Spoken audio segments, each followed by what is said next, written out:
welcome to another edition of CROWSFOOT, brought to you by Northwest College of Construction. Today, my guest is Mr. Jarell Lambert. He is an apprentice carpenter currently with PNCI, and he is now working with the union. He did spend some time with us here at Northwest College of Construction, and we'll get into that a little bit in a moment.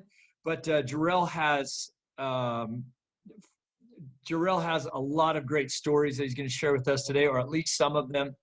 And I personally had Jarell in some of my classes, and it was remarkable to me to see the amount of things that were thrown at you during these last couple of years. And I was just, to me, it was remarkable how well you've stood your ground and continue to adjust and stay dynamic against some pretty staggering odds at times. So anyways, without further ado, Mr. Jarell Lambert, how are you today? I'm great. I'm great. You know, summer's coming up, so I'm just trying to get the vibe of the summer going, and still keep an optimistic state of mind and not get distracted by the sun, right? So, but yeah, I feel great. Nice. What are some of the things you're working on right now? Just to touch base on a little bit before we get into your background. I know that you were down in California, right? You were training for crane work. Now, was that tower crane work, or what type of crane work were you training in? So there wasn't no shortcut with this one. I had to pay this out of pocket. I actually last year started to go down to Paris, California to get my swing cab license and my fixed cab license, which is like a boom truck. Fixed cab is like more like a boom truck, and swing cab is like your standard, on wheels or a crawler license. And it was fun. So I'm working on that. I have my swing cab already, and for my fixed cab I just need to take another a 15-question test, and then I'll have that one. And so along with trying to get my degree and as a carpenter, just trying to get some more tools under my belt, so that's something that I've been working on. And you got to build up to the tower crane. I do aspire to be above the city, in a tower crane, and I think that'd be pretty amazing, to be in the sky, a bird eye in the sky, picking things up. So yeah, absolutely. So you're talking about mostly mobile crane certification is what you're going for right now, or you have partial right now? Okay. Yeah. Cool. So that's what you were doing this last. Wow, was that last summer that you were doing that? Has it been that long already? Yeah, it's been that long already, and I've been back a couple times. The instructors down there forgot to put me down for the test, and so it was kind of like a vacation on a couple of those trips, but with some good training, still being able to train. And you get the license, but it doesn't mean that you're ready to go on a job site and start picking stuff up. So you gotta get some extra knowledge in there. Absolutely, experience is the name of the game. At the end of the day, the curriculum stuff is great. The tests are all great. The training is great, but the hours in the seat is what it's all about, right? Absolutely. What brought you to my classroom a couple of years ago? How about that? So starting as a kid, and then we meet, and then we'll go from there. How's that? Okay, cool, no problem. So I'm originally from the Portland metro area. My mother is, a mother of 3 children. She raised us on her own. Times were, kind of rough for her back then. So she strove and did the best she could to provide a good life for us, even moving us from a problematic part of the city to a less problematic, per se, part of the city. So, I did a lot of time in like Troutdale in the Gresham area, is where I mostly grew up. And then, went to school in Clackamas also. And, it was, I grew up wrestling. I grew up as a wrestler. I was always in shape. Me and one of my brothers, we, we're kind of big time in the whole wrestling scene. And that's just kind of my life. I still watch it till today. And, I had some rough times as a kid, as most kids do. And, sometimes you progress out of it and sometimes it takes a little bit longer to progress out of it. And so I was on the later end of it. Just kind of got tied up in some things. Some of us had some bad intentions in mind, as kids, and so things start to catch up to you. I got in a little bit of trouble as a kid. Always aspired to want to do the right thing. And, and sometimes, you end up in a situation where you really need to make a choice on which way you want to go. And so I did come to that decision. And I decided that I wanted, success in my life, real success. And so I started to see things that were in my grasp and in my reach, and I started to reach for them. And so, did a little bit of time, in prison and things like that. And it was very impressionable on me in a positive way. And, I did grow up, seeing a lot about, the trades in general, right? But didn't pay too much attention because I had too much going on, but then I did start to get kind of a bug for it. I started out in the roofers union, and my experience in the roofers union was, starting out in the winter season, and a season of having time off of work all the time, so it was frustrating showing up to the job site and it starts to sprinkle a little bit and they call it in work, and so, that got frustrating a little bit, and I got referenced to the Northwest College of Construction. And so I gave that a shot, and I loved it. And, it's a program that I really do still respect to this day, even though I'm not a part of it anymore. And I will say, not to try to go overboard with it, but I would say you come across, when you get into situations, and especially in a career, you have people that you meet that help you along with it, right? That make it seem like it's worth it, especially through the hard times. And I'll say, Zane, you were a big aspiration to me. You had a lot of insight. You have an amazing story yourself that you shared with us. You kind of came down to our level, but also was giving us that push to hey man, this is a serious thing, and you need to take your life serious. And you gave us a lot of quotes. You gave us daily quotes. Every time we were in class, and I would write those down. I would take pictures of them. And it would, you think about those on the job sites, you give us real situations that are going to happen on the job sites, kick us into gear, and just to say it lightly, and I did appreciate that. And that was very helpful. So, that's what helped me come back to your classroom, I would say. And I just, I hold on to a lot of strength from still to this day from some of the things you said and that you shared with us, so I want to thank you for that. Because that is a testament. Everyone that has an effect in your life is a testament to where you are today, and what you appreciate. So I do thank you for that. So I did make I had a couple of mistakes that I did make. Because sometimes you get spoiled in the trades. As far as the pay goes. And you have to be humble because sometimes that will change, right? It's a forever up and down market. It's very progressive.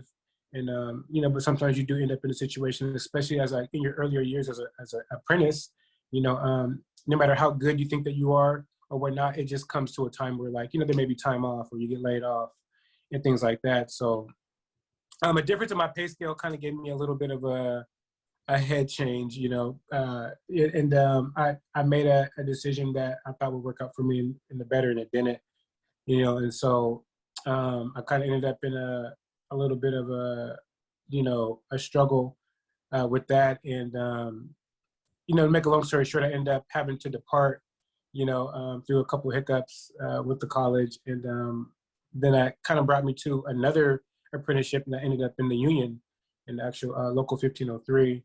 And, it's all the same, it all has the same goal in mind, and you meet another group of people, and you pray that you find someone else that will help you kind of stick around too. And I did find somebody that, that went to bat and kind of believed in me and my story. And, I was straightforward about it and things like that. So, through a lot of life lessons, it kind of helps out too. When you can,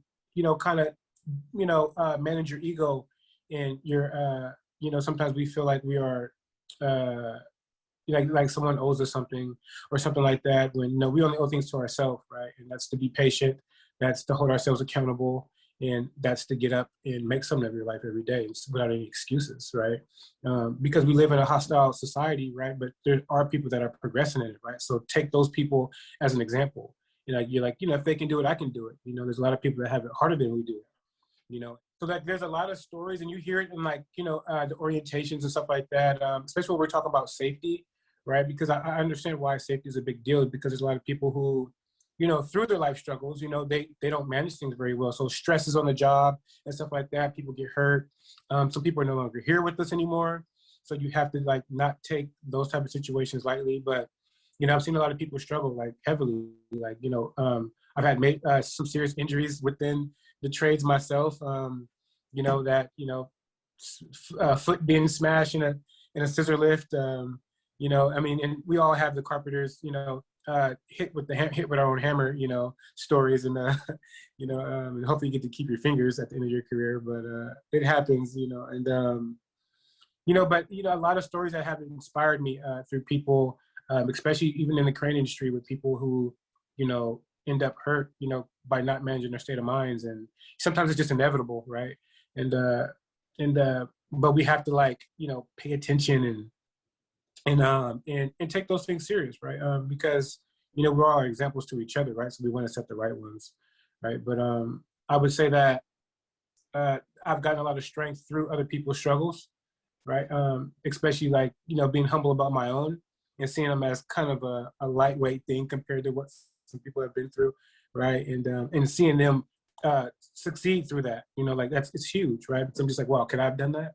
If I had it as hard as they have, like I look at those things, and we have to be like mindful of those things, right? Especially with the people who are no longer here with us anymore, because they don't get to say anything. They have no more say, right? But their life is a testament, right?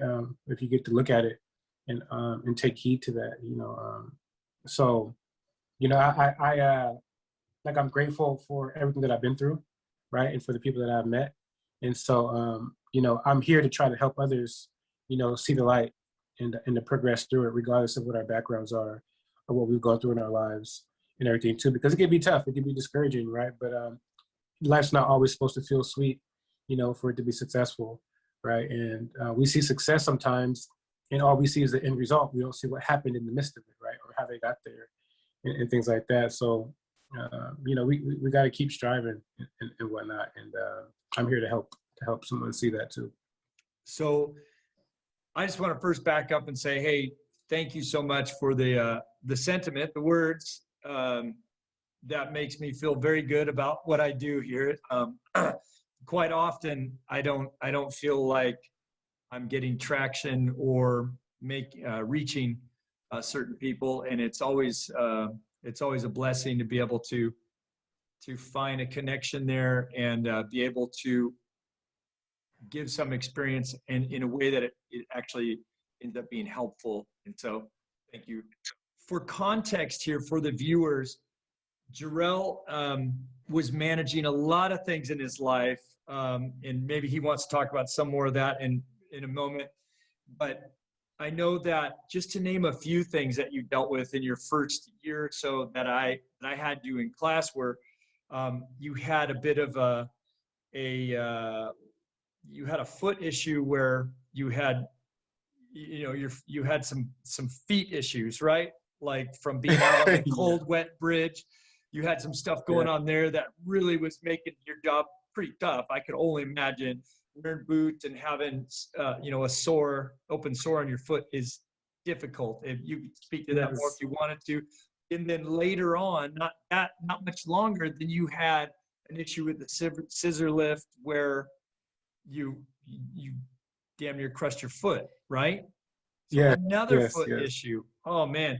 And then I know that you were doing a lot in your community and working with a couple organizations and you had stuff happening there. So, the whole time I watched you going through all this stuff, you were just always staying dynamic, trying to keep your head on straight. And you were so cool, calm, and collected about all the stuff going on.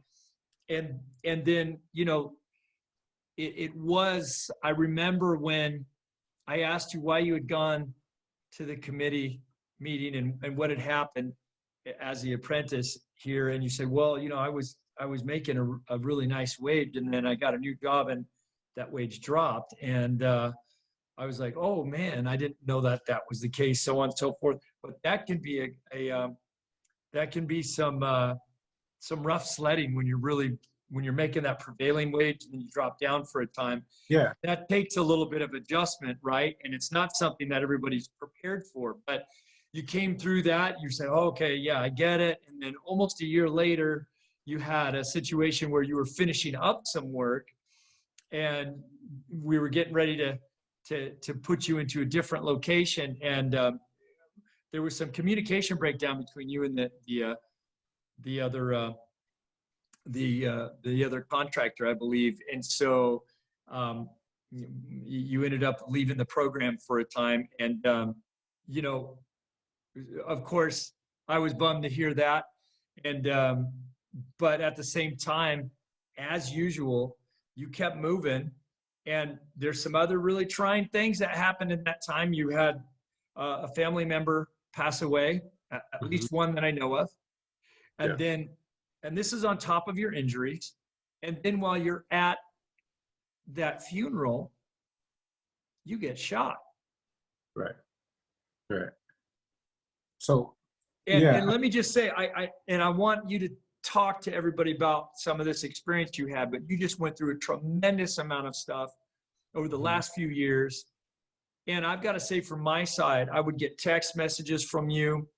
You would give me calls on occasion, and we would check in with each other to see how things are going. And every time you call me, hey, Zane, what's going on? A positive attitude. And you were always working in a positive direction.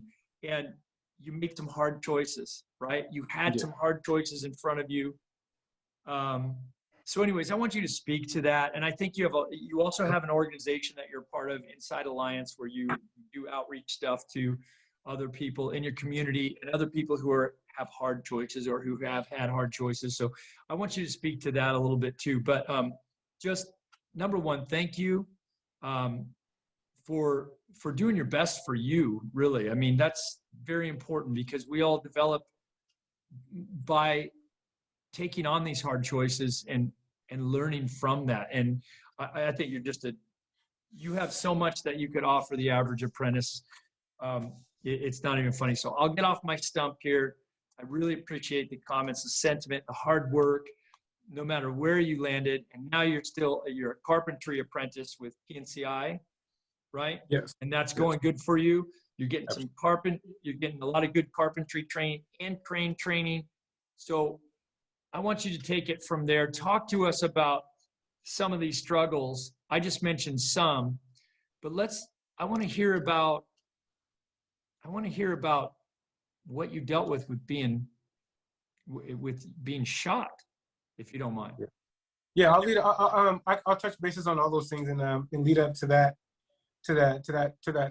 recent situation. So I'll say,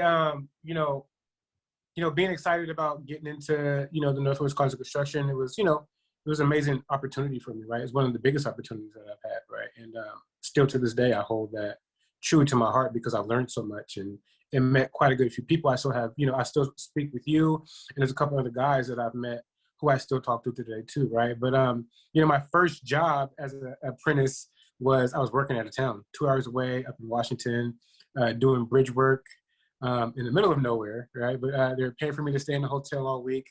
Complete change of scenery in my life, and I took it out. I loved it. I was excited about it, out there in the elements, right? A real test to man, there's no hiding from it when you're on a bridge, so you're out there. And there's some struggles. There's a lot of danger being up on a bridge pretty high, about 60, 70 feet over water and stuff like that. So getting adjusted to be able to, be, safety harnessed in and stuff like that and all that. It was amazing. It was a very good experience. And, that job, I did start to develop some, like a fungus in my foot, and it was fun to talk about, of course, but, I'm sure some of the elders and some of the supervisors and stuff, they've seen those things before. So they worked with me and things like that. And that job eventually ended, right? And I was getting paid a very amazing wage that most college graduates don't never see in their lives, you know. And when that job ended, I ended up seeing half of that in my next job, you know. And so, yeah, I was a little, it tested me in a way that, you know, I kind of had a standard, right? And I kind of tried to hold to that standard, and it was not proper for me to do that in that context. And so, you know, I kind of turned down the next job because of the pay. And so I had a corrective action with the school from that, because it wasn't okay for me to just say, this is what I need to get paid. I haven't earned that right yet, right? And in a sense, as a first year apprentice. And so I worked my way through that, and things started to progress. And, you know, a year later, you know, I ended up with a very good company. You know, they also had some crane operators that needed another one. So I started to pursue some information and some insight on becoming that. And in the midst of that, I was getting down off a scissor lift, and there was a miscommunication with me and the individual I was working with. And she was about, actually, it was a woman, and she was about to graduate. She just needed a couple more hours of time. And she was like, she was about like 100 hours away from getting her graduation and everything like that. So we miscommunicated. I was getting off at the same time that she was coming down, because there's a little bit more space. And then boom, it started to crush my foot. And we stopped in time before I lost all my toes. And so I was just banged up a little bit, and I was out of work for a couple of weeks, but I was right back on the job. And, you know, it happens, you know, like you get banged up all the time. You know, 6x6 bumps your knee or something like that. You kind of walk it off, and, you know, things happen. Things are going to happen. It can be rough on you, you know, so it's not for anybody, you know, because I've seen people get a splinter and take off 6 months, you know, and so, and sometimes never come back, you know, and so, Yeah. you know, it's just life. It's just life, you know, you get banged up a little bit. But, you know, I ended up, that job ended up finishing up, and COVID happened, actually, you know, so the numbers started to dwindle down. And I ended up in another situation that violated my corrective action. And so at the same time, I was also head of an organization, a nonprofit that I had been running for about 2 years. And we work with the community a lot. We do a lot of advocating. You know, we do a lot of sponsorships and stuff like that. We're into a lot of grants and things like that. And, you know, things got complicated with that. So all at one time, a lot of things were happening. My business partnership that I was getting into started happening. But in the midst of that also, you know, I would kind of go a little bit overboard, do a little bit of extra time. My learning wasn't just in class, and my learning wasn't just on the job site. I would watch videos, you know, I would kind of go the extra step with trying to, you know, perfect the craft, right? Because you have to in this industry, right? You know, and, you know, you learn things, right? So then through word of mouth, I would get a lot of side jobs, right? I would get recommended by a lot of family members and then friends of friends and stuff like that. And this is just what happens. So I'm sure that some people, you know, can attest to that also. And, you know, and sometimes we get a little excited, feel like we can do anything. Right? Yeah, I can do that for you. I can do this. I can do that, you know. And so, you know, you do it, you take a shot. Sometimes you mess up. And when you do mess up, it's the biggest learning lesson, right? So you just keep going, right? And, you know, it's good when you can mess up, and it's something that can be easily fixed, right? It's not always like that. So, Yeah. You know, but a couple key things that you would always remember is, you know, plumb and line and square, you know, like you get those things down, and it's hard to make a lot of mistakes from there, you know. And so I kept some of those things that were instilled in me that you would instill in us in class and stuff like that. And, you know, you run with it, you know, because it's good information, you know. But like I was saying, a lot of things started happening at once, and started coming down, and it's just part of life, you know, like, you know. But something that kept me optimistic was I still got both eyes, I still got both hands, I still got both feet, you know, my body's still intact, you know. And so I would be grateful for those things that we take for granted, you know. And, you know, like, cause, you know, we may feel like the whole world is coming down on us, but we would still have everything intact, you know. But what about that person that's missing an arm? Or what about that person that's paralyzed, you know? And you see those things, you're just like, wow, you know.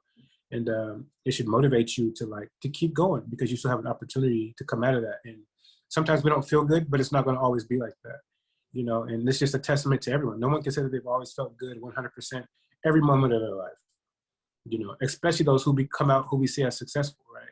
And success doesn't always come in the form of money either, right? Like there's many different levels of success, right? So, you know, like I said, a lot of things started happening at once. I kind of got dethroned from my organization through like me trying to hold some people accountable for some things that were not happening in the right context and unfairly, you know, and so, you know, that was kind of hard to take in, you know, and then at the same time, the school had let me go for good reason, you know, and, you know, it can be argumented on some level, you know, if we don't want to hold ourselves accountable to some degree, but, you know, it was, you know, I didn't feel like anything was unfair or anything like that. I did have some part in it. And so, you know, that happened. And then, you know, then all of a sudden another opportunity opened up for me, and some guy heard my story, and he, you know, fought to offer me a position into the union, you know. And so I ended up, you know, meeting with the director of PNCI, and, you know, they heard me out after one call, and they let me in. And you know, it's been a pleasure there also. And they got some pretty good folks involved in that program also. And then, so, you know, in the midst of that, also right after I got into that program, I get a call from my father. He needed my help. And so I was actually taking care of my father for the last about 7-8 months of my life, you know, and that just recently kind of tailored off in the last few weeks, right? And so, you know, he was ill and had a lot of things going on.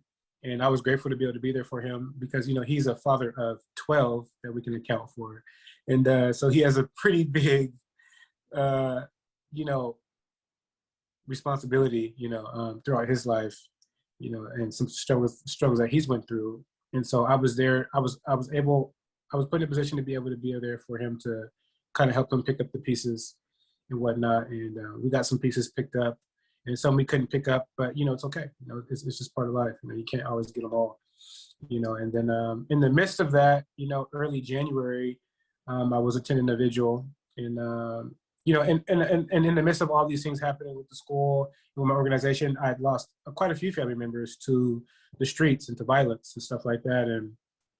And you know, it just, you know, sometimes we get involved, and I say weeks. I'm not just going to say point the fingers at anybody. And sometimes we may not be involved, but, you know, it's a domino effect also, right? And people end up, you know, the victim to a lot of crime. And as you know, the crime rate did go up when COVID hit, you know, for many different reasons.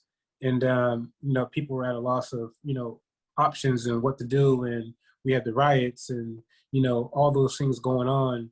And so everybody's uncomfortable, right? Like nobody knows how to deal with these things that are just now happening for the first time, right? We're all dealing with a bunch of things that are happening for the first time.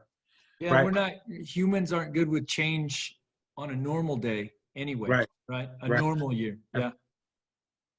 Absolutely. So in the midst of, like, you know, losing a couple of family members of gun violence and whatnot and everything like that, I had ended up at a vigil early January of a young cousin of mine. She's 19 years old.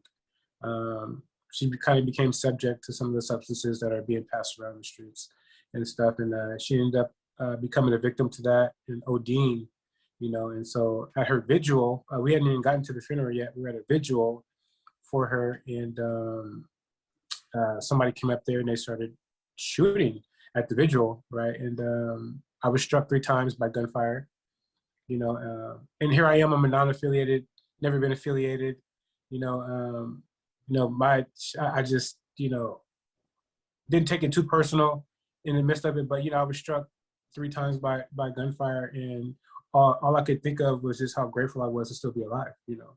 And you know, and I also took it to a testament that, like, you know, when it's not your time, it's not your time. I don't care how many times you get shot or what happens to you, right? And so I learned a lot from that situation. I learned a lot about myself in that situation. And you know, one of the organizations that I'm actually a part of is called the Inside Alliance. And what we teach in that organization is for people to, you know, be able to retain something that we all possess already. We just don't know we have it, right? But, like, you know, there's something that we all withhold in ourselves, and that is a peaceful state of mind. That is, like, our own resilience. That is our own, like, you know, not blaming someone else for how we feel, right? And knowing that you know, we have control of our own thinking. Right, like, we do control it. Like, no one can really make me mad, right? I choose to let you upset me or not to upset me, right? Or, like, I can throw a thought out there and we can just go crazy on that thought, or I can just kind of bring it back down to ground level and just try to talk peacefully about something. Because if we throw something out there, like, I don't want to be obvious, but, we could, when the presidential debate was going on, right, we can bring up a name and it can start a war right then and there, right? So understanding that that's not that individual does not really control our lives. He controls a system, right? But doesn't control our lives or our thinking or our feelings, right? But, we teach a lot of good things. So I would encourage people to look that up. It's called the Inside Alliance. You can Google it and everything. We have a lot of good things going on in the community and within the prison systems, the youth prison systems, all that. And it's something that's been a testament to, what helped me heal. I feel like, it wasn't medication. It wasn't any type of anxiety medicine that they offered me. None of that stuff would have helped more than my state of mind, right? I forgave myself and the individual almost immediately, and I feel like that's what helped me heal, in that whole process, right? Because I've seen a lot of people go down a dark road from, feeling oppressed or, being a victim to something, right? And you don't deserve to do that to yourself, right? You don't have to do that to yourself, right? And so I stayed optimistic. I knew I had a job to do, and that's why I was still alive. And I've said this, I've told you this a million times, and I've said it here today, that you're seemingly unbreakable in your choice to be positive. And I mean, the stuff you went through in the last few years is pretty wild. I don't think there's not a lot of people that I know who've kind of had to suffer with such a string or chain of events as I saw you go through in the last 2 to 3 years, all while trying to tackle an apprenticeship, do all these things. You said two things just a moment ago that I want to touch on. You mentioned, sweet, or kind of referring to the sweetness of life. And I don't know, I don't want to speak for you, but I know for me what it meant is that, without some of those hard choices, I don't know that life would have the same sweetness, right? To me, you kind of personify this idea or this mentality of staying dynamic and fluid and continuing on your direction regardless of all of these things going on around you. And then, it takes a pretty deep individual to just be shot 3 times. And you had mentioned that, the kid was 17 or something about that age. And you immediately, you didn't have any ill will towards him because you knew his state of mind. He's probably trying to impress people that maybe he doesn't need to be, trying to be a part of another group. Maybe it's an initiation. Who knows what went on there? But, you were hit from about 15 feet away with 380, which is, for people who don't know, it's about the diameter of a 9mm round. You hit 3 times. 2 of those rounds came very close to your lungs and your heart. But miraculously, you got out of there. Were you turned out the next night or the next day, or how long did you spend in the hospital because of that? I spent 2 nights in the hospital, and and that was just for their own comfortability. There was another person struck in the foot, and she was released that night. And so, and that's how we knew. Besides from the shell cases, that's how we knew what kind of round it was because they pulled one out of her foot. And so, it was sitting in the hospital, it was just surreal because you also hear the sounds of other people who are not making it, right? And you hear, when the doctor tells you that you're very lucky that you don't have to go to the OR. She's like, it's unheard of for someone to come in here with multiple gunshot wounds and not to have surgery performed, right? And so, that was huge. I didn't even know what she was really telling me, right? I was just like, I don't know what she's seen, right? And because, this is an everyday thing for them, right? We have events that happen in our lives and we only hear about that event usually, or what the news vaguely tells us, right? We don't really see the follow-up, the aftermath and all that, and all those things, right? So, for them, it was very emotional because they were just like, okay, well, we get kind of a break tonight because we don't got to perform surgery on this guy, right? And so, I feel like every nurse was grateful, and it was very emotional, very, very emotional moment, because I read how they were feeling, right? They were just like, wow, you're very lucky that, we're not hooking you up to sticking tubes down your nose and all these things and all that, right? And I was just like, wow, I couldn't imagine that, not knowing what was going on after those x-rays and those MRIs, it was just like, wow, you don't, like, you're good, you're fine, like you're fine. And even seeing my primary care doctor after that, he was just like, how are you walking? Like, what's going on? Like, is this real? He was just like, I was like, yeah, it's real, man. And I felt like, after that, I was only hurting because people were trying to be so careful with me. They made me feel like I was hurt more than I was, right? And so Yeah, it was very man. emotional, try not to get caught without my cane, because then I'll get clobbered by my mom or something, so. Yeah. You mentioned wrestling and being athletic in your youth and currently. You were always in good shape. As long as I've known you now, you were always looking fit. Did the doctor say anything about, did any of that extra muscle mass you carry around, was that helpful being in the shape that you're in? Did that help you from Yeah, that there was round penetrating deeper, or what? I feel like, yeah, because like in the moment that they ripped all my clothing off and they said, oh, wow, this guy's in pretty good shape, right? Like, I was just like, okay, well, I kind of been out of the gym for a few weeks, but it's okay, like, that's what I was thinking. But, as my whole body is exposed to about 15 people working on me, trying to figure me out and everything like that, they were just like, you being in really good shape is a lot. It's not only help to like my physical, but to my mental, right? Because it does help your mental. I remember one day in class, you were telling people like, you're talking something about like wasting time or something like that. You're like, man, do some fucking push-ups. You know what I'm saying? I remember you just like, do some push-ups, like do something proactive. Like stop just, you're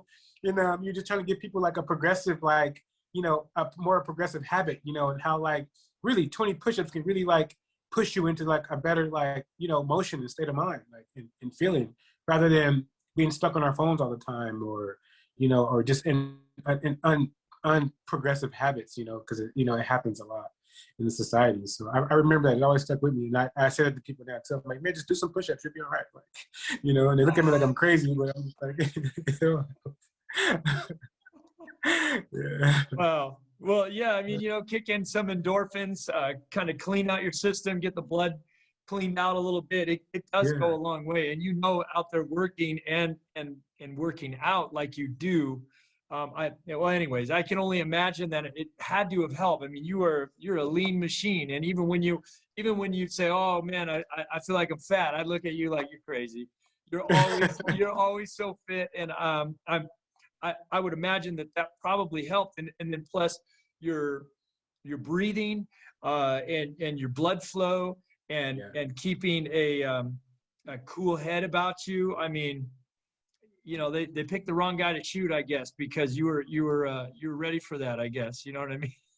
Yeah. No, I'm not making light of the situation, but no, I could only imagine that you'd be that would help. I mean, you were in great physical shape that I can see, and I just wondered if there was any comments from the doctors. Yeah, there was. I'd like you, if you don't mind, could you tell us what was a moment like? Let's go back a little ways. You said you had a little bit of jail time. You said you spent some time in prison, and without elaborating too much on that, what was the situation, if you don't mind? What brought you to a point where you were like, I've got to figure something else out? Like, what did it take for you to consider, I need to maybe get a job in the trades, or I need to make a mind change or a life change? I'm assuming something like that took place in your life. And if so, can you elaborate on that a little bit? Yes, I would say, growing up, for me growing up, aside from being, a full-time wrestler and just wrestling being my whole life, wasn't very good at basketball, wasn't very good at football. I fumbled a lot in football, and I couldn't hold on to the basketball either. And so wrestling was just kind of my niche. One of my older brothers, he was very good, so I aspired behind him. But I always had aspirations of being a marine biologist. I love organic life. Aside from wanting to be a marine biologist, I didn't really have any other plans in mind, right? And so aside from like, being caught up in the street life and things like that, I always, my mother was a good woman. She raised us well. She tried her hardest. Still to this day, never encouraged me to do the wrong thing, and so how I was living was not a representation of how I was raised, right? Because she's seen the struggle, right? Like some of our elders, they lived through those harder times where, certain people were not too much accepted in certain parts of society, right? And so, so she aspired to try to want different for us, right? And so, I did grow up in a predominantly, Caucasian neighborhoods and stuff like that, and seeing a lot of my friends with the things that I could only dream of having, right? And they were living in places that I could only dream of living, and things like that. So those create insecurities also, right? And so that can lead to a lot of like misguidance also when trying to acquire those things in the wrong way, right? And so that's kind of like the motivation for a lot of people who end up in trouble and getting caught up in the system and just, not having the right plan in mind. And so in the midst of like me being with, these groups of people, and I'm not going to say like they were bad people because we were all assisting each other in these negative contexts, right? And so, but I always had in the back of my mind, like the teachings from my mother and knowing that like, she wasn't happy with what I was doing, right? And so, you do get tired, and not everybody ends up building up the strength to actually, or the opportunity to actually get out of it.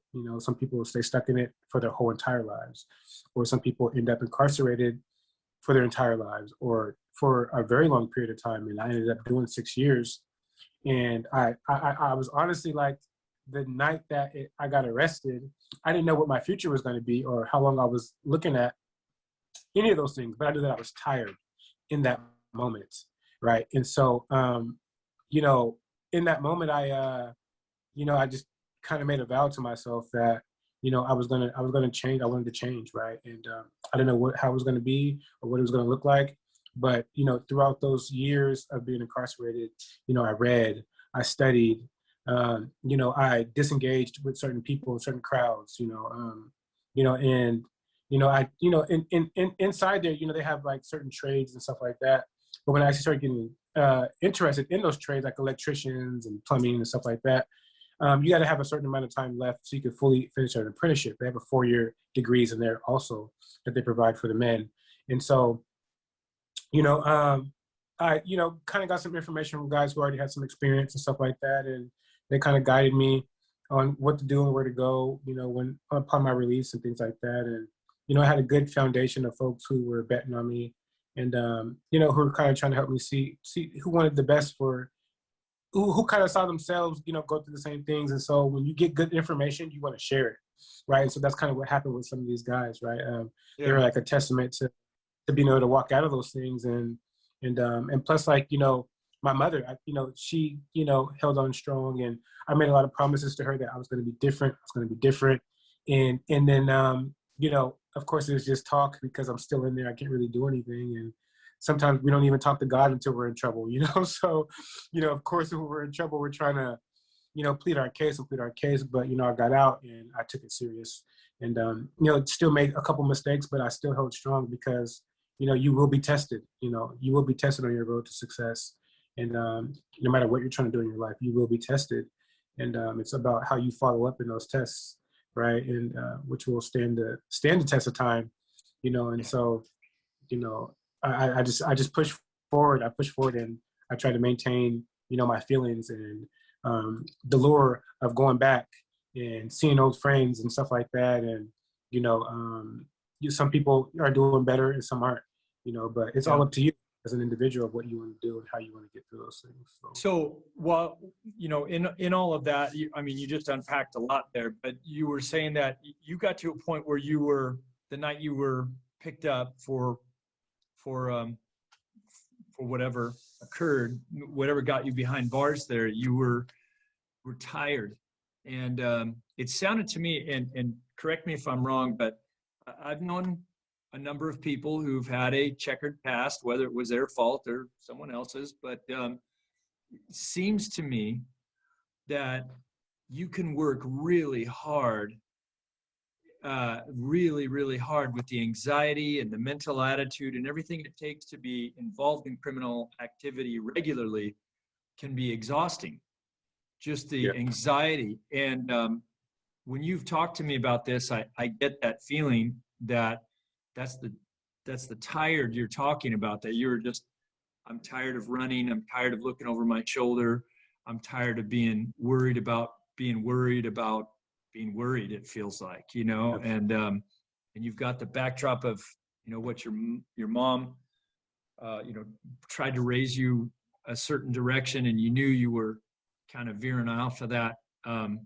So you got tired, and it all kind of came down right when you were arrested, right? And then from there, that was your kind of trigger point to make a change, it sounds like, right? Just to kind of route that out. Absolutely. Got Absolutely. it. And so on your way in to prison is when you decided to make a head change and to change that space. And then from there, you have a whole nother labyrinth of responsibility to go through, right?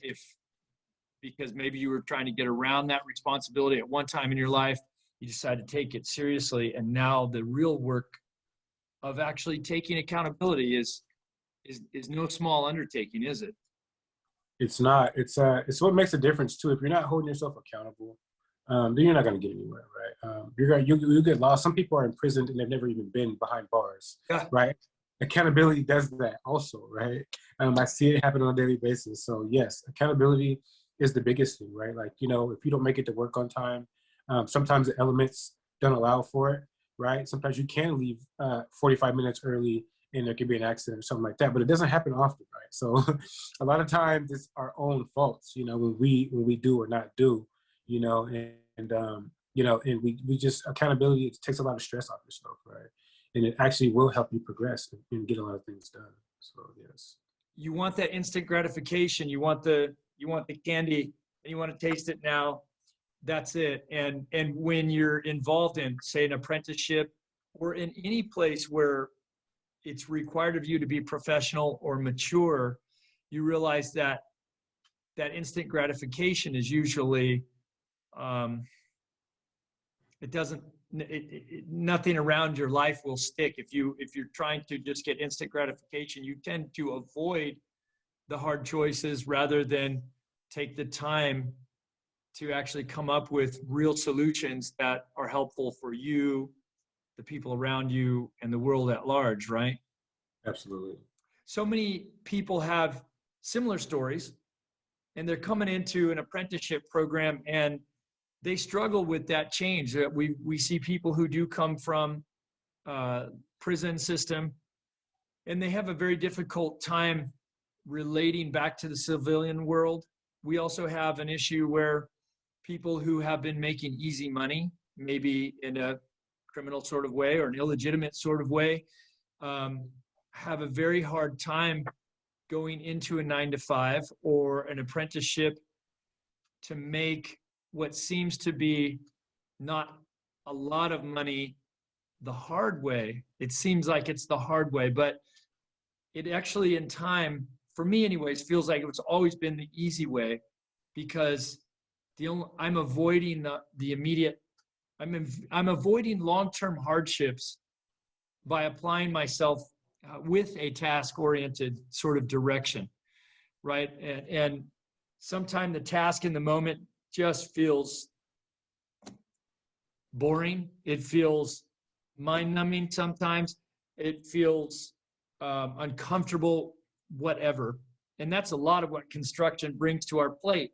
But once we walk away from that job, we can say, I was a part of that, or I built that, or look at these new tools I have physically and mentally, emotionally, psychologically. There's a lot of gratifying things that come from doing the small tasks and building it up to the large task, where if you're always trying to get around that, you tend to just have these little sprints, and you're lucky to not get either caught in some trouble of some sort or get tied up into somebody else's drama, right? Right. Anyways, that was long-winded, so I might be doing some editing there, but I'm just reiterating, kind of coming full circle here, and maybe you could speak to that a bit too, about about how being part of other people's drama to some degree brought you to that very serious day at the vigil, and Yeah. and it wasn't it wasn't meant for you, but tell us a little bit about that. How did that occur? So, you know, you touched on some really good things, and those are very important things too, especially for some of us who have been in trouble and who know about that lifestyle, because, that whole lifestyle has no good intentions whatsoever, right? The means, like, it doesn't really compare to the outcome, right? Everyone's trying to fight for, some type of financial freedom or peace, right? But there's nothing that can compare. Even if you're making $5 an hour, it doesn't compare to making $1,000 an hour, and you're oppressing people, and someone has to go down for you to get up, right? It's a terrible mentality. It's also a testament to how our society is and was kind of built on, right? It's like big me, little you, and there's really no profit in that whatsoever, right? And so there are a lot of guys who make a ton of money, right? And they, become, and money, a lot of arrogance comes with that, right? A lot of entitlement comes with that. And, and so, and a lot of other things come with it. So, you end up in these situations, and you end up sitting down in a group in prison with a bunch of other guys that did the same thing, right? And now that can either be a cesspool of destruction, or you can, see it as an opportunity to see plenty of examples to, like, not want that for yourself, because some people don't even need to get to come out of those situations, right? So, but it is a psychological issue, right? That people run into, right? If they're not properly grounded in many ways. And I would say my religion as a Muslim has helped me out in many ways also. And in more ways than I can even imagine for myself, right? Like, I don't even know the half of it, when it comes to that. But, just having some type of belief, right? And I don't try to instill it on other people, because it's not, if it was instilled on me 10 years ago, I would not have been receptive to it, because I've been talked to like that by my elders.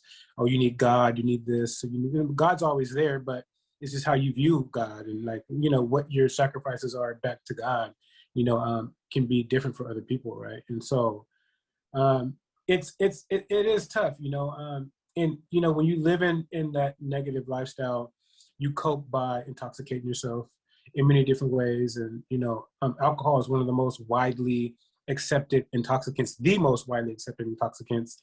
And nobody uses it moderately, especially when they're uncomfortable, right? They're drinking constantly, and they're drinking. Some people may not be involved in criminal activity, but drinking and driving is a huge criminal activity, because people get hurt, you can kill yourself, a lot of things that that it involves.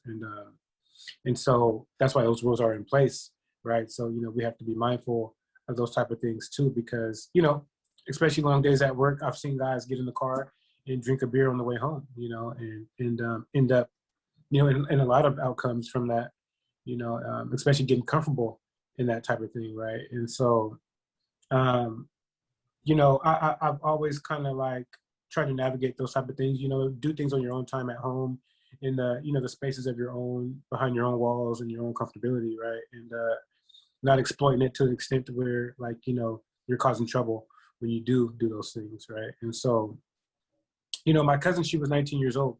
The visual that, I was injured at, she was 19 years old and she was pregnant, and so, you can understand what her state of mind was to be in that type of situation.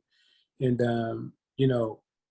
I don't know how many she took, but it was, a pill that she overdosed on, that it was a pill that was not prescribed over the counter. It was, altered throughout some other chemist from some other land, that you never get to meet. And, and you never know what's gonna do it.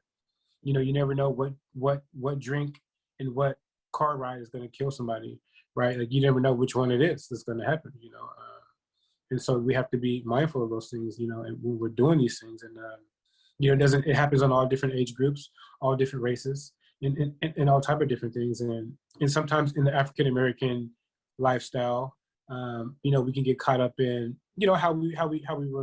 how our ancestors were treated, and, some of the things that we still see that may happen in our society today. but I don't lead my life in a sense of like the people who oppress us are my enemy today, right? Like, you know, it was a horrible thing. Not everybody thinks and feels that way. Not every white person we see is our enemy, and neither did they create that system. You know, there's a lot of good people out there, you know, and so we got to stop looking at, we got to stop creating false enemies, right? But, and not getting caught up in the propaganda of those things too, because that will have you consume things that you're not supposed to be consuming, right? And you end up in these situations, and sometimes, you know, it's a circle that you just keep chasing your tail in, you know, and never being fulfilled. Right? There's never any fulfillment with intoxication, right? It's just you just shove yourself into the garbage every time, you know, and you come out of that garbage and you got all this funk on you, and then like someone smells it and they want some of that too, right? They want some of that garbage, right? Because their state of mind's there too, right? And so it's tough, you know, it is tough. It is a struggle trying to stay optimistic and rooting yourself down into like, you know, something that's real within your life. And, you know, a lot of people, another thing that is a different testament to my life is I don't have children, right? So, you know, I do look at what my life would be like if I didn't have children, right? I would probably be fighting a lot harder, you know, and, or maybe I'd be more stressed out, who knows, right? You know, Maybe both. maybe both, right? Yeah, you know. Yeah. Yeah. So, you know, those are all testaments too. And I know a lot of people, most of my friends, they have children, you know, and a lot of them, some of them keep it together, some of them can't, right? And I think it still comes down to the individual, right? Because, you know, you have to be strong for not only yourself, but for those around you too. So, You know, you touched on something just a second ago too that that made me think. So I know for me, a lot of time, forever being in the trades, whatever I'm building, working on, whatever task it may be, especially once you really get good at something, your mind can then begin to kind of drift a little bit while you do that work. So the work itself is it's methodic. It can be meditative. What would you say to that? Like we've been touching a lot on the psychology here of the daily struggle, life struggle, and just different things in our external lives that weigh on us and we bring to the job site. And for me, it's always been very cathartic to be able to work and deal with a task-oriented something here. I have this thing that I have to fix. And sometimes if life's pulling on you in different ways, that's been a nice moment for me to just kind of take my head out of whatever kind of drama might be going on and be able to focus on a task. And like you said, now have something that will help root me or give me an anchor, even if it's just for a day or a few hours. It kind of helps to balance you out. It's always been that way for me. What's your thoughts on that? yeah, you know, it does go back and forth from the job sites. You know, sometimes you show up, you just ready to build this whole school by yourself, right? Like I don't even need nobody else here, right? Then there's times you're trying to make up an excuse to leave early or to not come to work at all, right? And those are like struggle is what builds character, right? And how you handle it. Sometimes you just don't got it, right? And that's okay, right? Sometimes you just don't got it, and you just feeling crappy or something like that. One day I told my boss, I was like, look, like I'm just not cool right now. Like I'm not feeling it. I'm not sick. I don't have like an injury. I don't have the flu. I don't want to give you no excuses, but I'm probably just not good to be around right now, right? And he was just like, okay. He was just like, okay. He respected it, right? Now it's going to happen. If you're doing that all the time, it's not going to work out, right? But, you know, and plus they want you to be healthy mentally, you know, because then it provides safety for all the guys that you're working with too, right? But sometimes Absolutely. you're just not, Yeah. you know, and so, you know, you have to be able to manage those things, right? And, you know, if you're going to sit there and you're going to be running the forklift all day, but your phone's vibrating and ringing because you're fighting with your loved one or something like that, or whatever's going on, like, you know, you got to be mindful of things. Like, look, can I take 5? Or just let me take 10. And, you know, just understanding that, like, times are just going to be hard sometimes, right? And so, you know, you have to find a coping mechanism, a healthy coping mechanism, right? It's not showing up to the job site intoxicated or, you know, something like that, because that happens a lot too, right? Or you know, or you've still not recovered from the night before or something like that. So you're feeling groggy. You can read it on people's faces, you know, or in their attitude in most cases, you know. And so I've seen a lot of those things. We talk about a lot of those things, you know, in orientations and in the OSHA stuff like that. Like, that's why they cover those things. That's why OSHA is a serious thing, because, the safety of the people is what should come first, and, it starts with the individual. And if the individual's fine, then we can assure that the group will be in a lot better hands, together as a collective. So, well, sometimes I don't really agree with a lot of some of the newer policies that I see in the safety culture. It is very important. I come from a different era of construction where I would say that it was as safety conscious or maybe more so, but the difference was the culture of the tradesperson, because we used to want to be want to be that blue collar worker, that blue collar hero. And I don't see that so much these days as much as I used to when I was growing up. Like, if you work with skill saw all the time, you respect that saw. You know how dangerous that thing could be, and it could end your life that day if used improperly. So if you don't grow up at 7, 8, 9, 10, starting to have some respect for power tools and whatnot, and you just come into the trades at 30, and you hadn't put your hand on these tools, that's a big deal. So safety is an absolute permanent fixture on the job site, and you did well. So, okay, a lot of stuff we're talking about here. I want you to tell me a little bit more about your organization that you're involved with, Inside Alliance. It sounds like you're doing some stuff that is really satisfying to you right now. And tell us a little bit about what you're doing there. Yeah, so the Inside Alliance was started by a lady that I actually met before I was released out of prison, and she, came into the prison to teach people about, understanding their mind, understanding their thinking, breaking out of our normal roots of thought, that keep us, distracted, and that keep us upset, and it continues to give us anxiety and all those things, right? And so, I took heed to it immediately because I was kind of already on a path of wanting to, feel different about myself. And I knew that, I had to do it within myself first, right? And, I had a lot of help from a lot of, motivational books and stuff like that. And there is a couple people that I still listen to today, like Eric Thomas. He's a very big motivational speaker. Les Brown, Miles Monroe, a few others. And, but she, Anna, her name's Anna Demenham, and she's the executive director. And she just has an amazing story herself. Like, she, had a rough life, living, especially coming to the States from England, and used to have some very big struggles and everything like that. And she just had a moment of insight. That's why we call it the Inside Alliance. And it's basically, that's exactly what it is. It's having some insight, that can literally change your whole entire life. So yeah, it's called, the Inside Alliance because it's really about, helping you progress to a state of mind that gives you insight about everything about your life. And that's how you insight, like inside. Yeah, I made the mistake earlier of saying inside, but it's Insight Alliance. Okay, got it. Yeah, it's Alliance, right? And so it's, started out very, very small, but now it's a very big organization. We even have the guy, Dave Dahl, one of the founder of Dave's Killer Bread. He's on our board and things like that. And, he's a fun guy.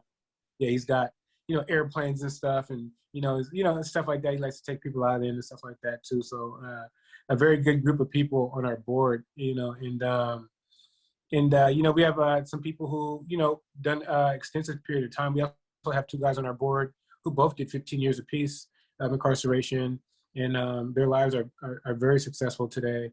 And, there also comes with, being incarcerated, a lot of mental issues, some people come out of there, they don't have much family support, and some of us have everything, you would feel like, and still the mental is still there, right? Because there's so many things that our life throws at us, right? And it's tough, right? It's tough.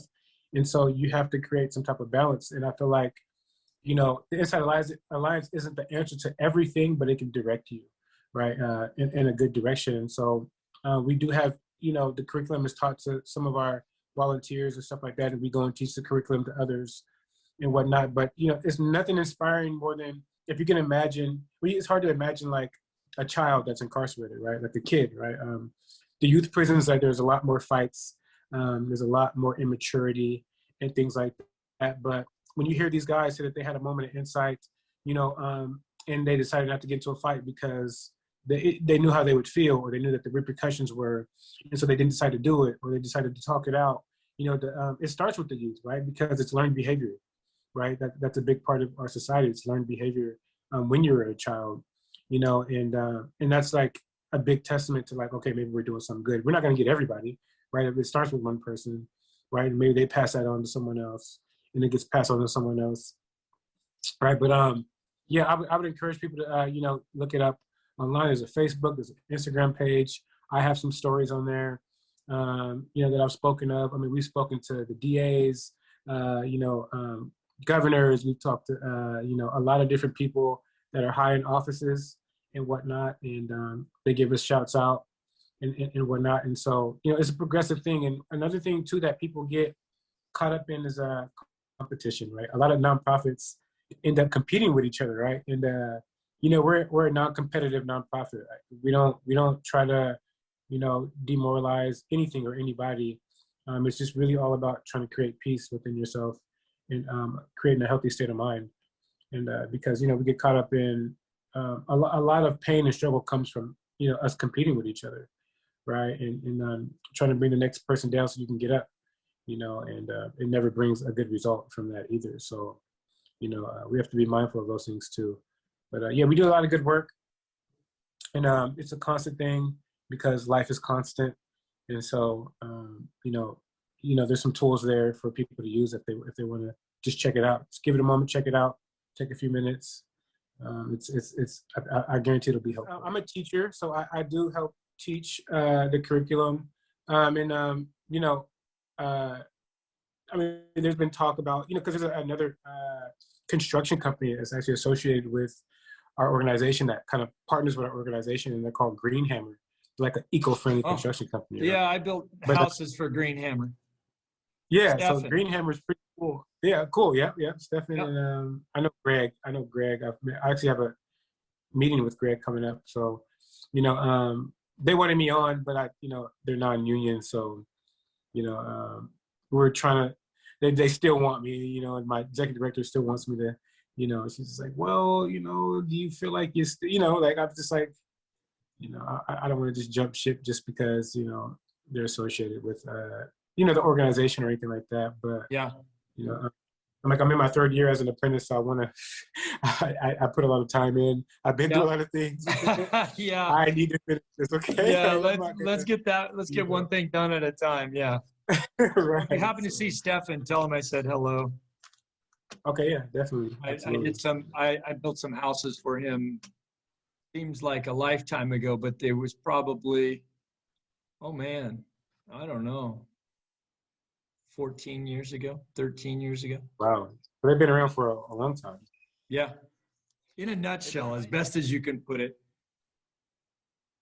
what are your parting words to the new apprentice who's coming into the trades, and let's just say into the carpentry trade, because that's what you've been involved with a lot so far as an apprentice?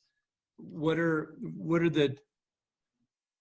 some big points you would want them to think about? Yeah, I would say to people who are just getting into the trades, or even some who have been in it, and still are apprentices. I would say something that has stuck with me, and something that I kind of hold on tight to is I just try to take it easy on myself, right? As far as like when I responded to certain things, responding to certain responsibilities and whatnot, like you can get complacent very easily, and you can get an entitlement complex, right? And but you have to take it easy on yourself. You have to understand that everything's not going to work out to the degree that you wanted to work out with, or in the time frame that you wanted to work out with. And a lot of times your success is built off of how much effort you put into something, right? You know, it's not like things can just be handed to you. You know, like sometimes we get a little bit of information and we feel like we know everything, right? But we haven't even touched the surface yet of it, you know, or gotten enough clout, or gotten enough trust, for someone to take us to the next level, or to want to see us, on the next level. Because like I said, it's an accountability thing also, right? Like, people want to work with people who are accountable, right? They want to work with people who are fun, who bring some light to the situation, right? People who they can trust. Yeah, like that's a big thing. Like if I can't trust you, like, well then the dynamic of things are just going to change, right? And it's easy to take things personal in a way of just not looking at it like it's someone else's fault. So your success really does depend on you, right? It really does. So it's like, take it easy on yourself, but also give yourself a damn chance. Like, give yourself a chance to work through some things, right? Be humble through those hard times, right? Like, because they're going to come. Like, they're not excused for anybody, right? And just be mindful that, your boss, he's been through those things too. And he's continuously going through those things, dealing with people who may feel a certain type of way about being told what to do or where to go, or when they weren't there on time, and all those things like that too. It's just life, because you'll end up in that situation one day, God willing, and you'll be saying the same thing to someone else. Like, you weren't here, pretty soon you're like, oh, I remember my boss was like that when I was young, right? So it's like a moment of insight, like, so it's like, be mindful, right? Because really your success does depend on you. It's not dependent on, anybody else, in the efforts that they're putting in, right? Like, we can assist each other in our successes, right? But it's not solely dependent on anyone else but yourself, right? So just stay strong, manage your duties, in life and on the job site, to the degree where, it's going to be helpful, and not creating just, sometimes we put forks in the road on ourselves, right? Like we just self-sabotage, right? And we have to be mindful of those things, and try to step back and look when it's happening, right? Or in those moments of just frustration, or like anger and pain, right? Like, those are your most defining moments, because your response to those things is what's going to make the difference, right? Like that's the real test, is because when we're all good, right? Got a care in the world, right? We being mindful of that too. Like, when you do have it good, you still have a huge level of responsibility and accountability, even when it's all good, because That's a huge one. Yeah. When everything's going good, just keep your nose to the grindstone during those times, for sure, because you want more of that good time, right? Absolutely. And pass the buck on to others too. Like, like, don't hoard everything for yourself, give others action too, and be patient with them, and sometimes when it's not working out, it's just not working out, right? And it's okay, right? But handle that constructively too, Yeah. And try to self-sabotage in that sense too. But, we all are capable human beings, and, it's up to you at the end of the day. It's up to you. So I like it. Stay. All right, Jarell, it's been a pleasure as usual. And I commend you on making it through these last few years. It's been a hell of a ride. Great job, man. Keep up the good work, and I look forward to seeing how the next year or two goes for you. Right? So Absolutely. we'll keep tabs, of course, as we always do. And I look forward to seeing you again soon. All right, cool. No problem. Thank you.